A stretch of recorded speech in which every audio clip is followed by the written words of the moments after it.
You know, when you think of ancient empires, your mind probably jumps to places like Rome, maybe Persia, or Egypt, right? But what if I told you that tucked away in the Horn of Africa, there's a civilization with a story that's just as deep, just as epic, and honestly, a story of survival that's pretty much unrivaled? Today, we are diving deep into the incredible, long history of Ethiopia. But before we go back thousands of years, let's just start with the name itself, Ethiopia. It's a name we've all heard, but have you ever stopped to think about where it even comes from? What does it mean? Well, it turns out the name has some seriously ancient roots, going all the way back to the Greeks. Writers like Homer use the word Aethiops to describe the peoples south of Egypt, and what it means is pretty poetic. It translates to something like fiery eye or red-brown. What a fittingly ancient name for a land with such an ancient story. All right, so let's start that journey. We're heading back to the very dawn of Ethiopian civilization, a time of myth, incredible trade, and the very first great powers to rise up in these highlands. Just look at this. This amazing bronze ibex is a real artifact from one of the first major kingdoms in the area, the Kingdom of Damot. It's incredible, right? This gives us a direct, tangible connection to a civilization that was flourishing almost 3,000 years ago. And this timeline, wow, it really puts the sheer depth of this history into perspective. I mean, our story starts as far back as 3000 BC. The Egyptian pharaohs called this area the land of Punt, or God's land, and they sent expeditions here for luxuries like myrrh and gold. Then, fast forward a couple of millennia to around 980 BC, and you get the Kingdom of Damot. And after that, in the 1st century AD, a true regional superpower steps onto the scene, the Kingdom of Aksum. And what a superpower it was. For hundreds of years, the Aksumite Empire wasn't just some local kingdom. No, it was one of the heavy hitters standing right alongside the giants of the ancient world. And hey, don't just take my word for it. In the 3rd century, a Persian prophet named Mani listed Aksum as one of the 4 great powers of the entire world. The other 3, Rome, Persia, and China. I mean, that's the league they were playing in. This was a pillar of the ancient global order. So how did they get so powerful? Well, it was all about location, location, location. They controlled the Red Sea coast, which made them the essential middleman for trade between the Roman Empire and India. That control over the sea was the engine that powered their incredible wealth and influence. And of course, powerful empires build incredible monuments, right? These towering stelae, like this one, were built to honor their rulers, and maybe none was more important than King Ezana in the 4th century. He was a great conqueror, for sure, but his most important legacy, well, that wasn't decided on a battlefield. King Ezana converted to Christianity, and in doing so, he completely changed the course of Ethiopian history forever. This single decision made Aksum one of the very first Christian nations on Earth, and you can't overstate how huge this was.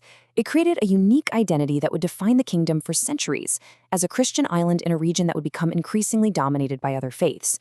It shaped everything: their culture, their alliances, their art, and their amazing ability to endure. And that Christian identity just kept evolving in the most incredible ways.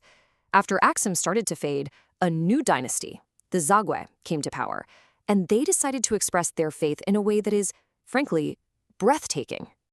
Get this, they didn't build their churches, they carved them. The Zagwe kings had these massive churches literally hewn out of the solid mountain rock in their capital, Lalibela. I mean, think about that for a second. They are, without a doubt, one of the most unbelievable architectural wonders anywhere in the world. And there was a very powerful reason for this mind-boggling effort. After Jerusalem was captured by Saladin in 1187, King Lalibela wanted to create a new Jerusalem, a new holy city for Christians, built right there, safe in the Ethiopian highlands. It was this massive act of both faith and defiance. But history keeps moving, and the Zagwe dynasty eventually gave way to another. This one would rule Ethiopia for over 700 years, and it based its right to rule on one of the most powerful founding myths you'll ever hear, the Solomonic dynasty. Okay, so the Solomonic emperors, coming to power in 1270, made a pretty extraordinary claim. They said they were the direct descendants of the biblical King Solomon and the legendary Queen of Sheba. Now, this wasn't just a bedtime story. It was the foundation of the state, written down in their national epic, the Kebra Nagast. This incredible narrative became the bedrock of their authority for centuries. And they didn't just rely on a good story. They backed it up with serious military muscle. Rulers like Amtasian I in the 14th century totally reformed the army and launched massive campaigns of expansion, dominating the Horn of Africa and ruling over a huge, diverse territory. During this period, Ethiopia also started re-engaging with the wider world. This is an actual letter from the Emperor Jacob to leaders in Europe in the 15th century. And these contacts fueled this wild European legend of Prester John, a mythical, fabulously wealthy Christian king ruling a lost kingdom in the east. For many Europeans, the Emperor of Ethiopia was Prester John. But, as often happens, this era of expansion and reconnection was about to give way to one of the most difficult challenges the empire had ever faced, a period of intense conflict that would threaten its very existence. So in the 16th century, a devastating war breaks out between the Christian Ethiopian Empire and its neighbor, the Muslim Adal Sultanate. And this wasn't just a local dispute, it blew up into a full-on proxy war. Ethiopia got help from the Portuguese, who were exploring the seas, while Adal got backing from the mighty Ottoman Empire. And the war was absolutely brutal. For more than a decade, the armies of Imam Ahmed al-Ghazi just swept across the highlands, burning monasteries and leaving devastation in their wake. For Ethiopia, this was a desperate fight for survival. In the end, with Portuguese help, the Ethiopians managed to defeat Adal, but the war, plus huge migrations of the Oromo people into the now weakened highlands, left everybody exhausted. It completely changed the political and demographic map of the region forever. So, out of all that chaos, the empire needed a new center, a fresh start. In 1636, the Emperor Fasilides established a permanent capital at Gondar, and this kicked off a pretty amazing period of stability and a flourishing of culture, which you can see in these magnificent castles they built. But even a beautiful capital couldn't hold the empire together forever. The emperor's central power started to weaken and crumble, leading to a long period of disunity called the Era of the Princes. Basically, real power fell into the hands of regional warlords, and the great Solomonic Empire broke apart into warring factions.